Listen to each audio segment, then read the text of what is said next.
Another three. Oh my goodness, Sophie Cunningham!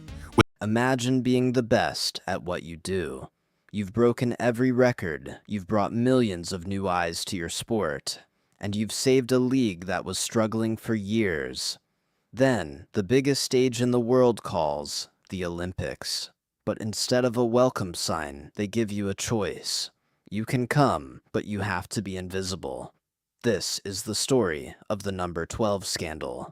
It's not just about a roster spot. It's about a room full of powerful people who tried to put a rookie in her place. They didn't want Caitlin Clark to lead. They wanted her to follow. Today, we're looking at the behind-the-scenes drama that the mainstream media is too afraid to touch. We're talking about the jealousy, the money, and the one player who finally stood up and said, "This is wrong. Let's be real." Caitlin Clark didn't just join the WNBA, she changed it. Before her, the league was playing in half-empty gyms. Now, they're selling out NBA arenas. She's not just a player, she's a business. But in any old organization, when a new kid comes in and does better than the veterans, people get jealous. It's human nature. The old guard of the WNBA, the players who have been there for 15 years, didn't see a savior. They saw someone who was taking their spotlight without paying her dues. When the Olympic Selection Committee met, they had a problem. If they took Caitlin, she would be the star. The cameras would follow her, not the veterans. So, they came up with a plan to make her look small. Here is the part that really stings. Reports suggest that before they officially cut her, they offered her a deal. They told her she could be on the team, but she would have to wear number 12. Now, why does a number matter?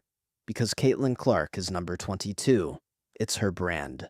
It's what every little girl in America is wearing on their back. In basketball, number 12 is usually the number given to the very last person on the bench.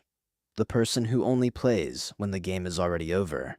By asking her to wear 12, they were telling her, "You aren't a star here, you're a bench warmer, you're filler." It was a test. They wanted her to get angry so they could call her a diva. But Caitlin did something they didn't expect. She stayed silent, she didn't beg, and she didn't complain.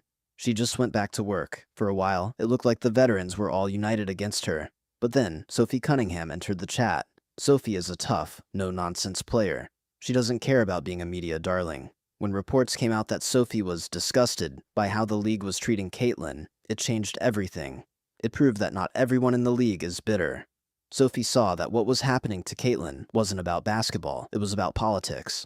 When an insider like Sophie speaks up, it's like a crack in a dam. It showed the world that even Clark's competitors knew the number 12 offer was an insult. It turned the conversation from rookie versus vets to right versus wrong. Let's talk about the money, because this is where the committee really messed up. The Olympics are the biggest marketing event in the world. People who never watch basketball tune in for the Olympics. By leaving Caitlin Clark at home, the league threw away millions of dollars.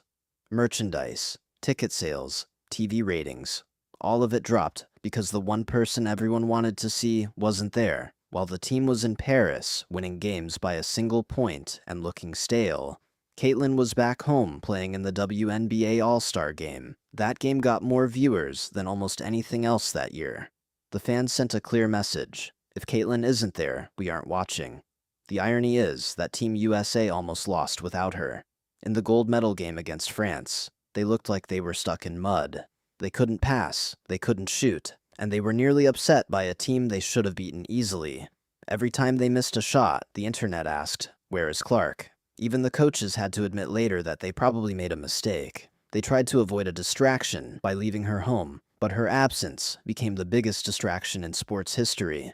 At the end of the day, this snub didn't hurt Caitlin Clark. It helped her. Every great hero needs a villain, and the selection committee just became hers. They tried to give her number 12 to humble her, but she stayed number 22 and became a legend. She showed every young athlete that you don't have to kiss the ring to be the best.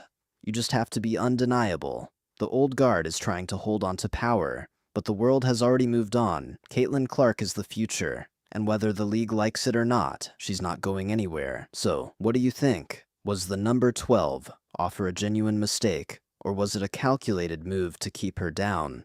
Let me know in the comments. And if you're tired of the same old sports stories, hit that subscribe button. We're just getting started.